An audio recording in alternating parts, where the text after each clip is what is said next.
Today's episode, we're going to be finishing the Corsa off.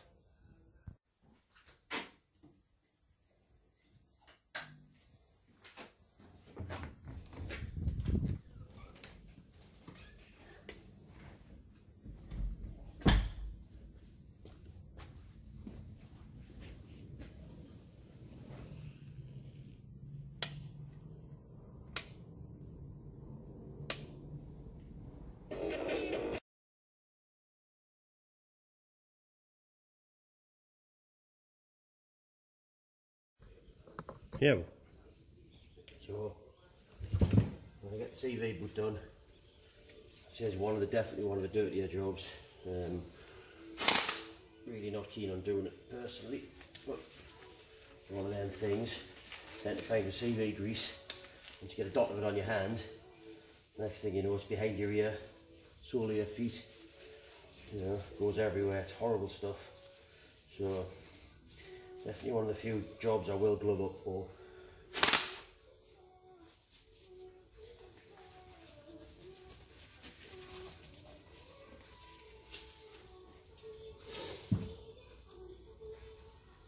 There we are, right, let's have a look. First of all, you want to cut your old boot off.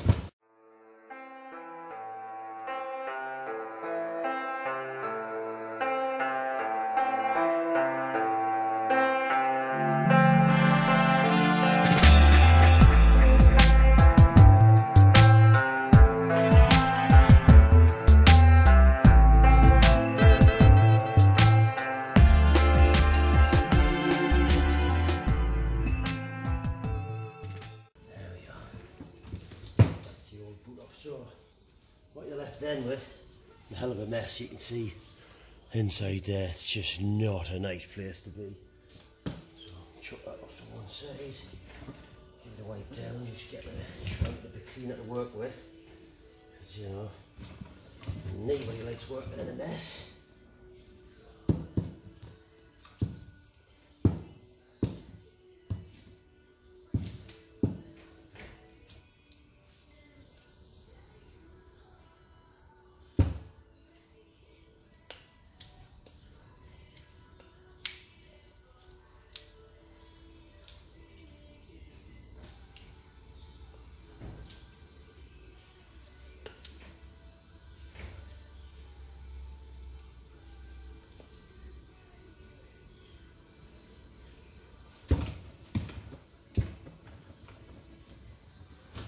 Normally there's a little circlip on the inside of these that you can open up to take off, but it looks like this might just be a knock-off item.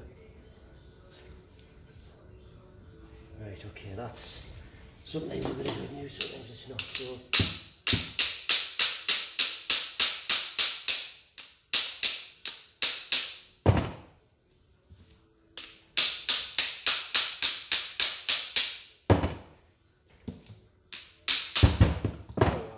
bear in mind, sometimes this can be done on the car.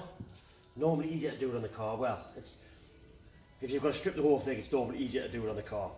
In this case, obviously, with the car being in a bit of a ding, let's just say it's easier to do it off the car because, well, the shaft's already out, you know. So, what you've got is, if you look inside there, it's what you call a CV joint. Load of bolts, so it allows it to give it constant, doesn't matter what the angle that is. So when you're steering, or if your suspension's moving up and down, that will get constant drive, constant velocity drive.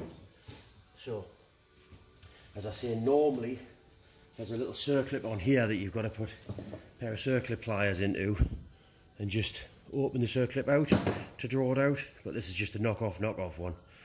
So it's just a ring. All that does is there'll be a little tiny groove inside there. As a ring goes over, it'll just expand into that groove and lock the thing on.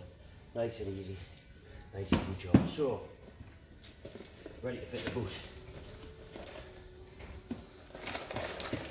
Grease. Throw it out the clips. Pop the boot over.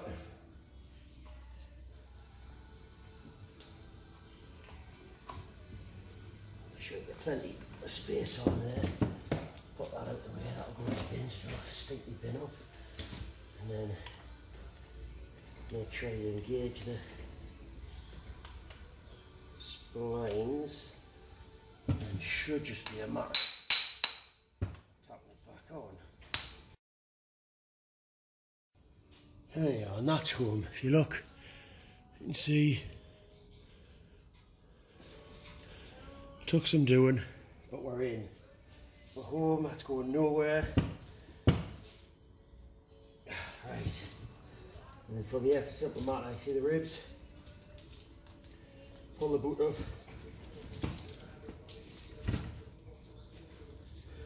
So what I do next is pop on the clip.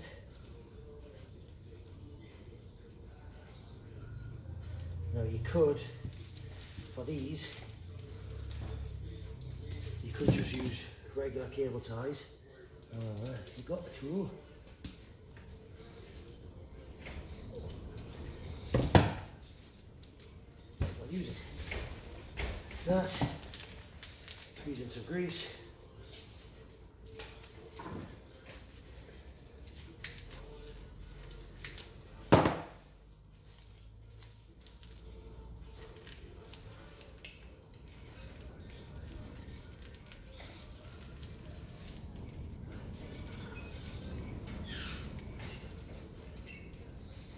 Fresh grease, pop that over, and then the last clip.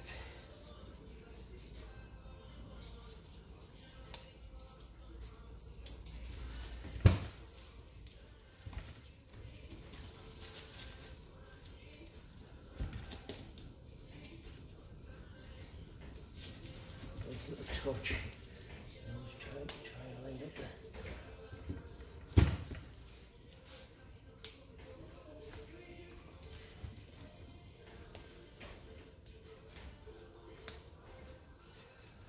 Try and line up the clips together, and then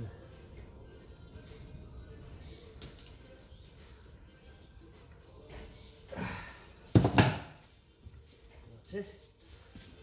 Wiggle just to make sure she's not going to come back off.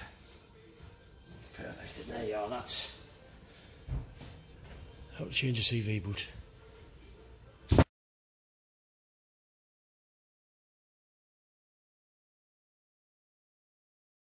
So success, we've managed to eventually, finally, 1, 2, 3, 4, 5, track down a 5-stud hub. Checked it over, it is the same, it's all fit and work. Let's get on, get it built up and get it finished off.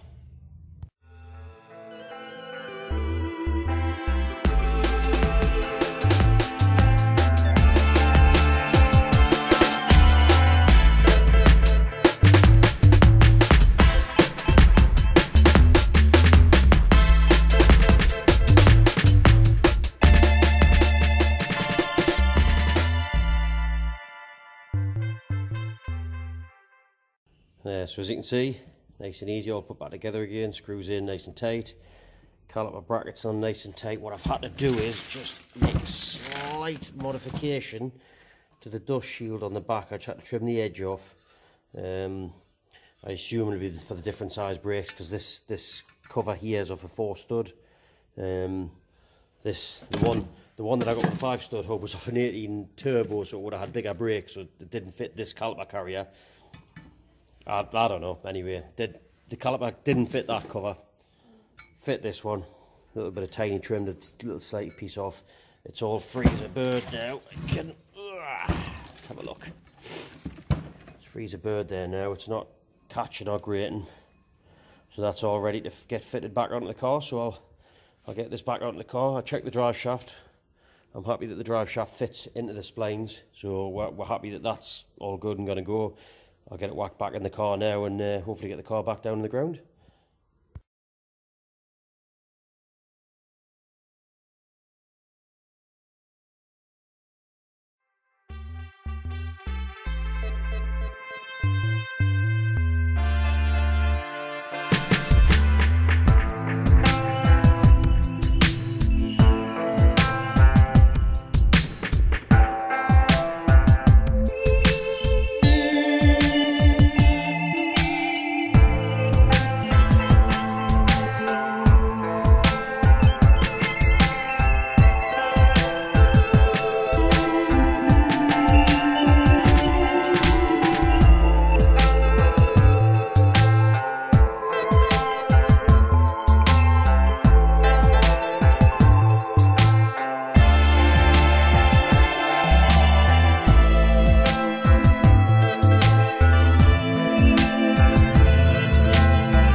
go. Simple as that. Yeah. Yeah, that's it. All done. I'll give it a run up and down the road. Seems to be alright. Obviously we'll get the tracking checked in the morning on it. The only thing I've got left to do now is to fit this. I've got a new car for it. Do a quick repair on the fog light and that's it. We're good to go. Ready to hand back.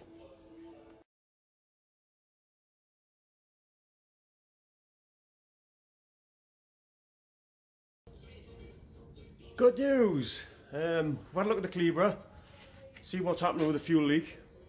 It is literally just popped the pipe off. I'll quickly try and show you now. You can see where it is. I'll pop the pipe back on, get the car moving. Then hopefully we can start and get a little bit of progress and things moving forward. If you can see down there, try and get the light right here.